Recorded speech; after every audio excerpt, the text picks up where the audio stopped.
We are to blame for Call of Duty's issues, and I don't mean that every issue Call of Duty has is our fault, but we are the main cause as consumers for a lot of them. And of course, we are excluded as the consumer from the code-based glitches and issues within Call of Duty, whether that be game-breaking crashes or graphics issues, just kind of those things on the technical side of video games within the game code that we have no effect over. But the systems in place in gaming, we are to blame. And it's not just Call of Duty in general. And there was a question asked on my Discord server within the Wild Wednesday tab, which is saved for my Wednesday uploads when you guys ask questions. But this one sparked the thought process in my head. And here's what it says word for word. I think that we have come to a point in Call of Duty, or in brackets gaming in general, where we are consuming content then faster than before. Would you agree? What are your thoughts, and what do you think can be done to mitigate this, if at all? And that is completely true. And I think that's where a lot of issues within current Call of Duties and then just gaming in general come from, whether that's skill-based matchmaking, lack of content, or what seems to be lack of content, and just all of the weird gaming practices we are seeing today. Of course, I'm going to exclude the loot box thing that happened during 2016 and all the negative light towards loot boxes, but I want to focus more on the bundles and all of that stuff as well. But let's start off with the basis of the question, which is we are consuming more content than ever before, which is completely true. If you look at gaming today versus gaming in 2012, we consumed content so much slower then than we do now. There used to be, back in the day for Call of Duty terms, races to Master Prestige within Black Ops 2 and race to 10th Prestige within Modern Warfare 3, and that's always been a thing. But even then, when there was diamond camos added into Black Ops 2 and gold camos, no one really sat down and grinded strictly for those camos as fast as possible. But if you look at today's climate, me included, whenever there's a new Call of Duty, whether that's like Modern Warfare Remastered or World War II, Black Ops 4, Cold War, Modern Warfare, there's always these mastery camos that we all grind right off the bat. And a lot of you guys that have subscribed to the channel for the camo grinding content, you guys know that when a game launches, we try to get the camos done as fast as possible, because the earlier you get it, the more prestigious it is and the bigger deal it is. And no one wants to unlock Dark Ether and DM Ultra like a month before the next Call of Duty comes out, because you won't get to use and enjoy it. But if you think about it that way, we are consuming the Call of Duty challenges within multiplayer faster than ever.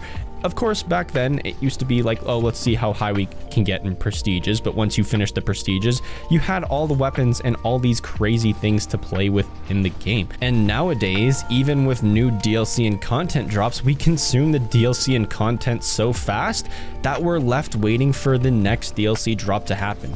Look at Black Ops 3 Zombies, for example. This was a perfect season for zombies.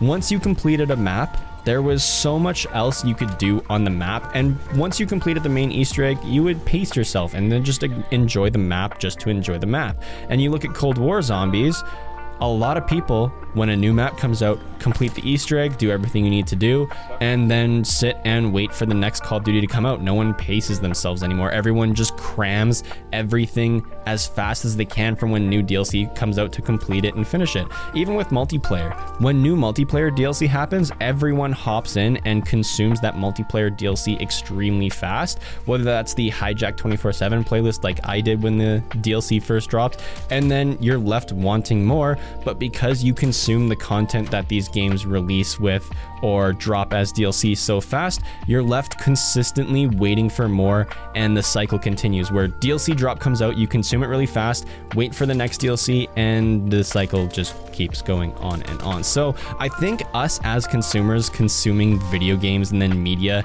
faster than ever is what's causing a lot of root issues, because there are games launching with lack of content because there's not enough time to develop them. And we're not going to talk about Cold War specifically, since Cold War is in this weird gray area where they had to take over from Sledgehammer, and I'm probably going to make a full in-depth video on that and sharing my opinions on it sometime within the next week. but everyone is consuming the content that the games launch with extremely fast. And games are launching with less content than ever, which could be a byproduct of us just saying, hey, give us more and more and more. So they're giving us games before that they're fully complete and before they have everything in place. And it's not just Call of Duty that has that issue. It's tons of games are launching with less and less content for the same premium price of like 60 to 80 bucks for a AAA title. And another thing within Call of Duty's issues is how competitive gaming is getting in general. I know this wasn't asked in the question, but everyone loves to tear apart skill-based matchmaking and complain about its practices. But if you really think about it, we are the ones who caused skill-based matchmaking. Everyone decided to go super ultra competitive, probably right around the 2018, 2017, 2019, kind of like that time frame. Basically, when Fortnite was in its prime, that's when SBMM was like really introduced to a concept within the community, and that's when Call of Duty started picking it up. That's when every other game started picking it up. And yes, skill-based matchmaking has always been a thing within certain game modes like competitive playlists, whether that's CSGO or Rocket League, but that makes sense. I think as consumers, as much as we hate it, and trust me, I hate skill-based matchmaking as well, I think as bad as SBMM is, I genuinely think we are part of the problem as well, because gaming in general just became so competitive and the casual players' experiences got ruined. And of course, why would a casual player want to play against sweaty tryhards all day? So they're not going to play the game. But if SBMM is implemented, then they still have their quote unquote safe space to play. That was a big issue within Modern Warfare where everyone was complaining about SBMM. And just because of how everyone, I would say the majority, I wouldn't say everyone, but how the majority of players played video games recently within the past couple of years, SBMM has been implemented to protect the casual player because of us, because of how try-hard people became in video games and just overall just how that whole fiasco happened. So as much as, trust me, as much as I hate SBMM, I genuinely think we're part of the problem as well. We're the reason that SBMM was implemented into the game. And for those watching this video that are casual players, I don't even want to imagine how much it must suck going from casually playing games to this SBMM being implemented. And then really the casual experience within Call of Duty recently just isn't there anymore. And you guys can tell from my Cold War gameplays, my version of casual play, just because I'm a little bit better than the average player, is pub stomping. I love to pump stomp in combined arms and just 12v12 and just any game mode I play. I love to pop off and streak out and play Call of Duty how people used to play it during the golden era, where they would just play for streaks, and then once you got your streaks, you just rain down hell and dominate the game. And that was considered pub stomping then, and I pub stomp now, and I see it as casual because I'm not sweating and grinding these camo challenges, because my version of sweating is on a whole different level of just absolute, like, my mental state after grinding of like just trying hard, I'm just absolutely out of it for the rest of the day. But my casual play is pub stomping. But for those casual players, it must absolutely suck. And see, I'm part of the reason to blame for SBMM. It's because of players like me that it's a bigger problem than it should be. And of course, the companies should have good systems in place as well, where SBMM is super strong in ranked playlists as it should, but then the casual playlist, it should be toned down. And I think I made a really in-depth video on SBMM probably like a month or so ago, where I was comparing Rocket League SBMM charts to Call of Duty and where Call of Duty should be, but it's not.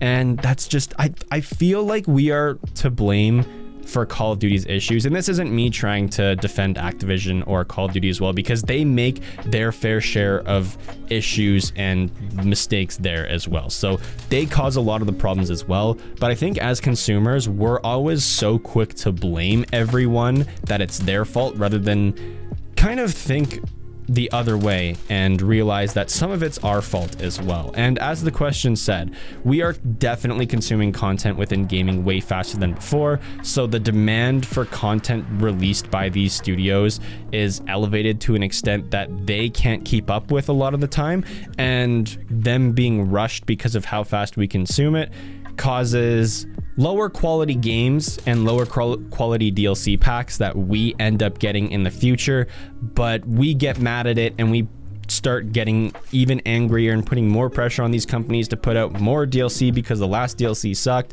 and we're just draining their resources. And of course, that whole issue is mainly our cause, but what companies should do is they should be figuring out ways to hire more staff, make better product, and it goes both ways. We have to realize that as consumers, we are putting a lot of demand, and as companies, those companies should be realizing, hey, demand's rising, we should get some more people in here to work on these projects so our projects can release on time with finished content that is good and enjoyable and is not lacking in any way whatsoever.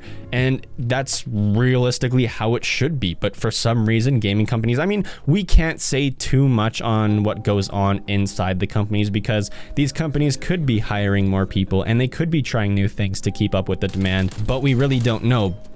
However, how it seems like even though the demand is rising, these gaming studios, whether that's Treyarch, Infinity Ward, or like Bungie that's working on other games or just other franchises, whether that's DICE, it seems like they are having issues that they are not fixing. It seems like they have the exact same teams making the games with maybe like 5, maybe 10% more employees than what it was like in 2012, 2013, but that's almost 10 years ago. And the demand is so much higher now that it surprises me that these companies aren't spending the billions of dollars that they make to make out like almost, I wouldn't say like content factories, but almost like a full-fledged, like double the size of the studio to keep up with the demand that us as consumers have. And they're billion-dollar companies. Sure, the CEOs of Activision might not get that $10 to $20 million Christmas bonus at Christmas time, and it might only be $5 million, but the game and product would be so much better and they'd make more profit of it. It's very weird seeing this whole situation from a consumer standpoint because we don't know all the information. See, as developers and as high up CEOs in these gaming companies, they see everything.